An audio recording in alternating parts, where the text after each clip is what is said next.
Hello everyone, this is me again, Mark, and on this video, I am so excited because I am going to tour and I'm going to bring you in one of the best project here in Banawa, which is the Apple One Heights. I'm going to show you the area right here is the showroom of the project. So I just want to tour you first in this area, and then but before anything else, I would like to say thank you to all of my subscribers, to all of my viewers here in YouTube. Thank you for supporting the channel. Thank you for sharing the video. Thank you for liking the video, and sometimes you are leaving some comments on my videos here on this channel.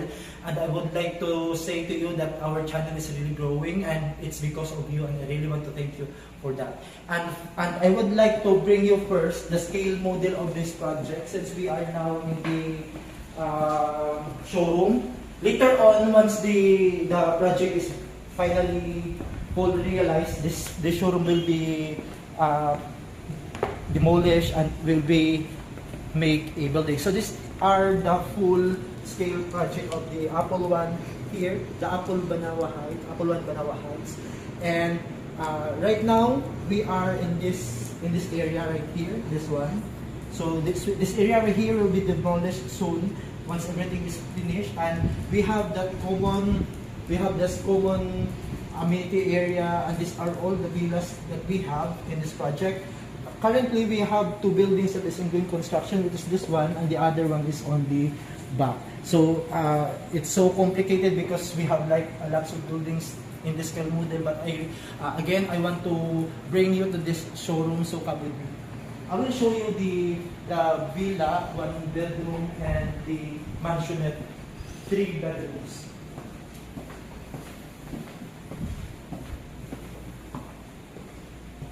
And I would like to show you first this one. The good thing, I would like to emphasize this one, because the good thing with this project is it offers really high ceiling compared to the other projects, especially condos.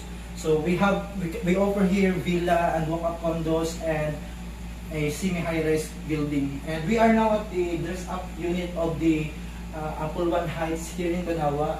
The location of this is, okay, this is a dress-up unit. Again, dress-up means we put furniture, furnishings. We made this unit like fully furnished, but upon turnover, this is not the same unit that we are going to turn over, because the actual unit is not dressed up.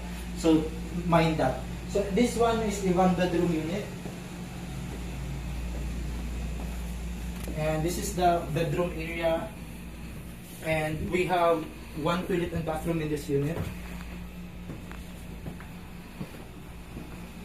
And obviously that is the living area, and this is our dining area, and we have 1 toilet and bathroom in this area.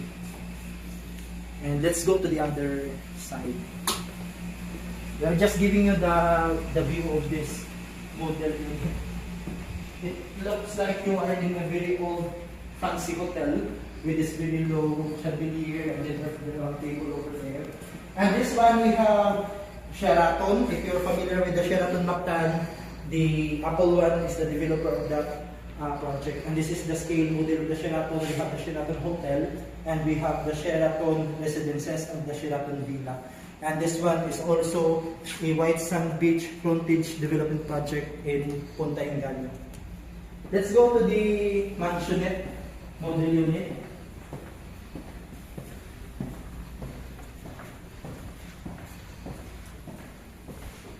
Smells na.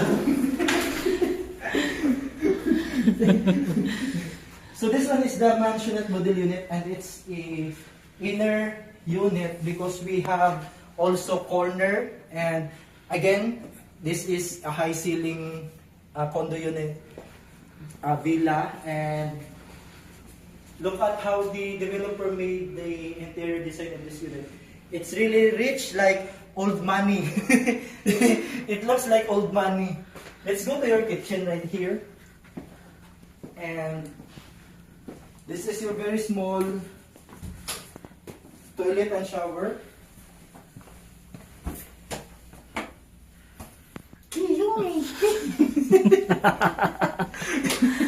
And this is your kitchen right here.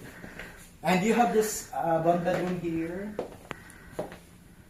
It looks like you are in a Victorian house, no? The design of the house, the design, the interior, but it really looks like you are in a very rich European house. The concept ba? But again, this is just only a dress-up unit, so if you don't like this kind of interior, then you can disregard this one, because this is just only a dress-up unit. So I will bring you now to the actual buildings, the actual units, and I really want to tell you that we have available penthouse here. And you know, I really like penthouse. I'm a penthouse man, you know. And I want to show you those penthouse because we have 7 penthouse available here in this project. And let's go there, and I will show you also the amenities of this township of the Apple One here in Banawa Heights. And again, this is me, Mark, and thank you again for supporting the channel. Thank you for sharing and subscribing and commenting to this video, and until the next video. Thank you. And this is the scale model of the Apple One Heights here in Banawa. This is the entrance we have, and we have other entrance here and there. So this is the total development of the Apple One Heights here in Banawa. And this is the Good Shepherd Road, this one. And the location of this project is very close to the Maham International Medical School and the Gaisano Mall in one pavilion. And that's the central amenities of this project. And we have available penthouse over there in those buildings there. I think we still have 7 penthouses available. And these are the mansionette that we have. The walk-up condo that we have here. This one. And we will check later on the amenities of this project. I think we will go there so that we can see the amenities that we have here in this project. And let's try to check here back. And this is the back of the project. Right. Ang 3 na lang imong uslan.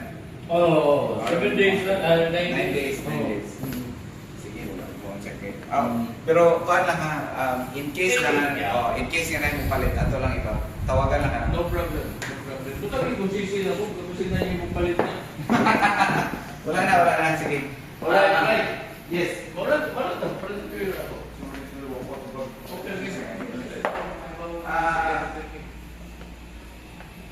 Ato na lang kawan niya, tawagan ka bali kung